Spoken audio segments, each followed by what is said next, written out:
കേരള സർവകലാശാലയിലെ SFI പ്രതിഷേധത്തിൽ രജിസ്ട്രാറുടെ പരാതിയിൽ പോലീസ് കേസെടുത്തു. SFI സംസ്ഥാന secretary PS Sanjeev, president M Shivaprasad അടക്കം 10 പേർക്കെതിരെയും കണ്ടാലറിയാവുന്ന 50 പേർക്കെതിരെയുമാണ് കേസെടുത്തത്. സർവകലാശാല ആസ്ഥാനത്ത് അതിക്രമിച്ചു കയറിയെന്നും ഉദ്യോഗസ്ഥരെയും പൊതുജനങ്ങളെയും തടഞ്ഞു നിർത്തിയെന്നും FIR-ൽ പറയുന്നു. ഹാൻസ് ജോൺ വിവരങ്ങളുമായി ചേരുകയാണ്. ഹാൻസ്, ഇപ്പോൾ എന്താണ് ഇതിൽ നടപടിയെടുത്തിരിക്കുന്നത്? സ്വാതി, ഏതാനും ദിവസങ്ങളായി LLB പരീക്ഷ നടത്തിപ്പിലെ അപാകതകൾ പരിഹരിക്കണമെന്ന് ചൂണ്ടിക്കാണിച്ചുകൊണ്ട് SFI അനിശ്ചിതകാല സമരത്തിലാണ് സർവകലാശാല ആസ്ഥാനത്ത്.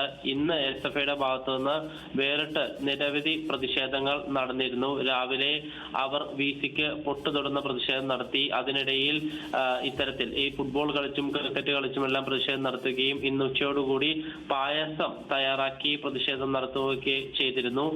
ഇതിന് ശേഷമാണ് താൽക്കാലിക രജിസ്ട്രാറായിട്ടുള്ള R രശ്മി SFI പ്രവർത്തകർക്കെതിരെ കേസെടുക്കണം, നിയമ നടപടി ആവശ്യപ്പെട്ടുകൊണ്ട് കന്റോൺമെന്റ് പോലീസിൽ പരാതി നൽകിയത്. ഈ പരാതിയുടെ അടിസ്ഥാനത്തിലാണ് SFI സംസ്ഥാന സെക്രട്ടറി PS സഞ്ജീവും പ്രസിഡന്റ് M ശിവപ്രസാദും അടക്കമുള്ള 10 നേതാക്കൾക്കെതിരെയും കണ്ടാലറിയാവുന്ന 50 പേർക്കെതിരെയും കന്റോൺമെന്റ് പോലീസ് കേസെടുത്തിട്ടുള്ളത്. സർവകലാശാല ആസ്ഥാനത്ത് ഈ പ്രവർത്തകർ എല്ലാവരും അതിക്രമിച്ചു കയറി ഓഫീസിനകത്തെ ഉദ്യോഗസ്ഥരെയും പൊതുജനങ്ങളെയും തടഞ്ഞു നിർത്തി ഉച്ചത്തിൽ അസഭ്യവാക്കുകൾ വിളിച്ചു പറഞ്ഞ് സഞ്ചാര സ്വാതന്ത്ര്യം തടസ്സപ്പെടുത്തി.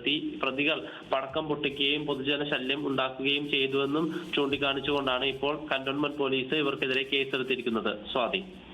ശരി ഹാൻസ്.